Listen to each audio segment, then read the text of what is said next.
Why does she have to be dressed as like, the singer in a ska band? I don't get it. I hope she came from ska band practice, and that's why. That's the answer. That would be a great explanation. The trailer for Thor Love and Thunder is awesome, but it also raises a lot of questions. What's the deal with Jane Foster? Who are some of the mysterious characters we see?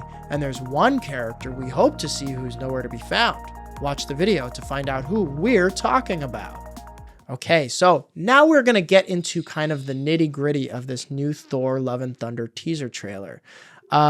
We've already, in another video, we've talked about all the stuff that we're excited about, but as with any teaser trailer, as with any trailer for any Marvel movie, there's many, many questions on the table that we need answers to. So Nina, what are some of the questions you have that this trailer inspired? Well, I mean, the biggest one right at the forefront is how does Jane Foster get Mjolnir in the first place? Mm-hmm. Like, she summons it as she is now worthy. She's taking over the mantle of Thor. We have the gist of that. But, like, we haven't seen Mjolnir since Thor Ragnarok. Infinity War? Or Ragnarok. That's true. That's right. No, you're right. It was in Endgame when he went back in time to get an older version of it, but then Captain America put it back. So that's right. He did put it back. Okay, thank you. So he I was put like it back. Trying to trace the trajectory of Mjolnir moving around. Right. So that's the thing, right? So in Endgame, we had a Mjolnir from the past brought back to the future, and then Captain America put it back at the end of the movie. So this Mjolnir, as we can see, is all cracked and broken from when Hela crushed it in Thor Ragnarok. So yes, exactly. That's one of my questions. How does she become Thor, number one? And then how does she get Mjolnir? How does it get put back together? Who's doing this for her? Right.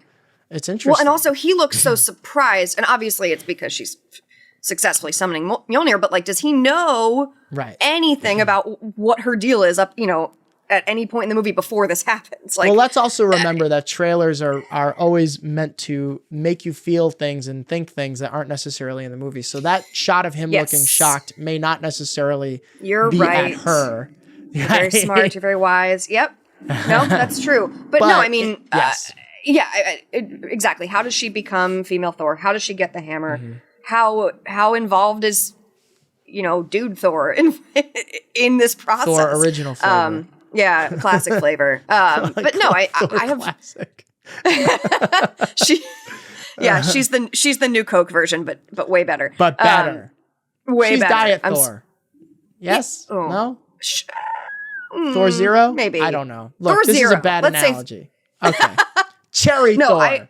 We talked about this in the previous we talked about this in the previous video. I'm so excited to see Jane Foster transform into a superhero. She looks totally amazing in the Thor costume. Right. I spent, and as we said, I spent the whole, minute and a half of the teaser leading up to that waiting for her to show up. So another question. That's a great button. Yeah. But another question. What is going on in this scene where she shows up?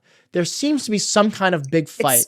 I was going to say, it looks like a huge battle. It looks almost like the final battle from Endgame, like in some dark, nebulous place. So, something's going on, but behind Jane Foster is a car, like a car from Earth.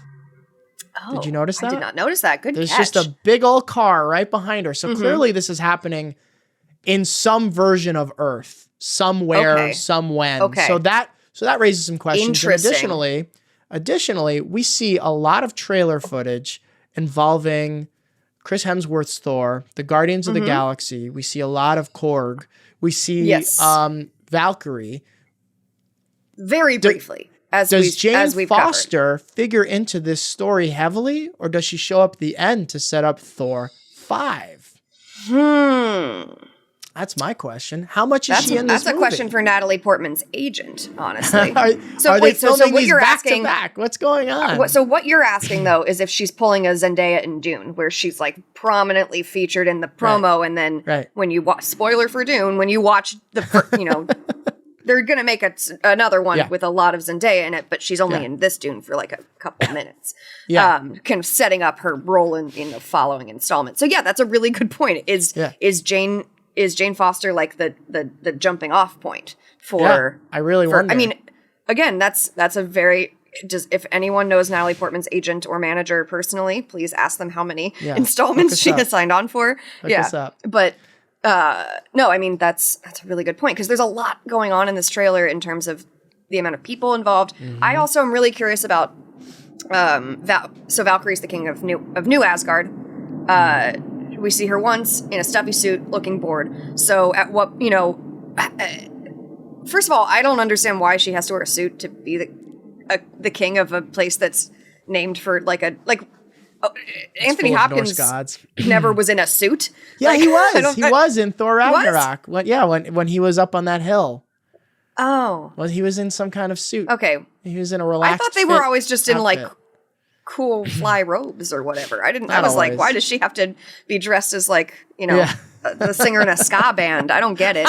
I hope she came from ska band practice, and that's why. That's the answer. That would be a great explanation. No, What instrument does Valkyrie play? No, my biggest questions are really concerning Valkyrie and Jane Foster. In that, the answer is I really want to see how much trumpet. That's what she plays in her ska band. I guess if it's part of the Marvel canon, you would know, and I would know. I'm just saying. I'm just guessing. Sorry. Go on. No, I'm really curious about, obviously Valkyrie's going to play a significant role in that she is leading this settlement that Thor has gifted to her. And also, Tessa Thompson is a huge star. She's not coming back for nothing. Right. And so I'm really curious about her plot line and how that's going to intersect. And it feels obvious to me that she's going to, ditch the suit and ride a flying horse and be awesome again. But how does she get to that point? Is that shot from the very beginning of the movie and then she kind of breaks free of her new administrative role? I don't know. Well, clearly there's a battle on Earth, as we know from the last shot with Jane Foster. So it stands to reason that she's probably going to ditch the suit at that point and just show up and kick some butt. Can't wait. Another question. I had a few questions. Who is the blue-haired woman on that ship with Thor? That's right. That is a good question. We barely see her face. It looks like it's from a sequence that appears to be in Olympus, where they're all on these ships. I couldn't figure it out. I quickly typed in to Google Marvel blue hair, and then I got a Marvel wiki link that was like, oh, here's a category page for characters with blue hair. I was like, oh, awesome. And then I scrolled down, it said all items, 625. And I was like, not as awesome. And most of them are just alternate universe versions of Beast from X-Men. Okay, so not awesome. Yeah, no, I mean, knowing Taika Waititi, that could be like a fantasy sequence, right? It could be anyone. It could be no one. It could be a Marvel character with lots of history. It could be a character with no name who they just stuck. We could have a Ralph Boner situation who's just a joke. Exactly. Yeah, the funny thing is, I need to get into the series, but I know Taika Waititi is working on Our Flag Means Death right now. So when I saw a pirate ship, I was like, that's funny. Yeah. So I was like, this guy really loves himself a ship. Set. Yeah, exactly. But no, I mean, that's a great question. There was so much going on in this trailer. I kind of forgot about that moment until you brought it up. But yeah, I'm that could be really important. It also could be like a throwaway where Thor is like, here's the future I want. I want to ride around on a pirate ship and make out with this blue-haired lady. Another question I had. Who is the giant that was chained up, that giant skeleton we saw? Again, I started Googling for that. I was like, Norse mythology, chained up giants. And the most I got was Fenrir, which is the giant wolf that we saw at the end of Thor Ragnarok. And that's all that, forgive me for not knowing a whole lot about Norse mythology, but that's the only hits I got for chained Norse mythology. So who is that giant? Will we get significance of that, or is it just going to be a cool visual? Well, and in terms of Norse mythology, too, of which I know very little as well, are we going back to classic Asgard? Because we do see I believe we get a glimpse of it, and there's a carriage pulled by winged horses and stuff. No. No. So that's another great point. 2 goats. Okay. So in Norse mythology and in the Marvel comics for a while, Thor has 2 goats named, that loosely translates to English to Tooth Gnasher and Tooth Grinder. I'm not going to try to pronounce the ancient Norse. However, I don't even know what language it is. Is it Norwegian? Yeah. We'll say that. I don't know anything. So it's cool stuff. So those are his 2 goats that pull his chariot around. Okay, so that's a nice little comics nod. That's cool. Yeah. Comics not and mythology not. That That's definitely, the first time we've seen those. Right, but I'm saying like that definitely was classic Asgard, right? That was not new Asgard, because then we saw a separate shot of that. It might be one of these other realms, right? Like we know Asgard was destroyed in Thor Ragnarok. So where did he get these goats? These are goats that he supposedly had, you know, in his time on Asgard that we never saw in the movies before. Got it. And we know that he's going to Olympus. So there's a lot of questions about the cosmology of all of this, right? Like, yeah, the locations are very like unclear. Yeah. Yeah. And another question I had. Sorry, I didn't mean to cut you off. No. What were you gonna say? Probably nothing of importance. What's your next question? The biggest question I had is, where is Gore the God Butcher? Where is the villain? Where's Christian Bale? Christian Bale is the villain of this movie. Oh, dip. I forgot that Christian Bale is the villain. Man. We don't see... Taika Waititi loves recruiting Oscar winners to appear in his superhero movies. We love to see it. We don't see anything that I can tell looks anything like the character that we know from the comics, from the toys. We don't see anything. So I'm really curious to see, you know, how Olympus is going to factor into this and how this character figures into everything. Like, where is Christian Bale? Are we going to see him in the big trailer that's coming out? I don't know. Next week, next month, who knows? Yeah.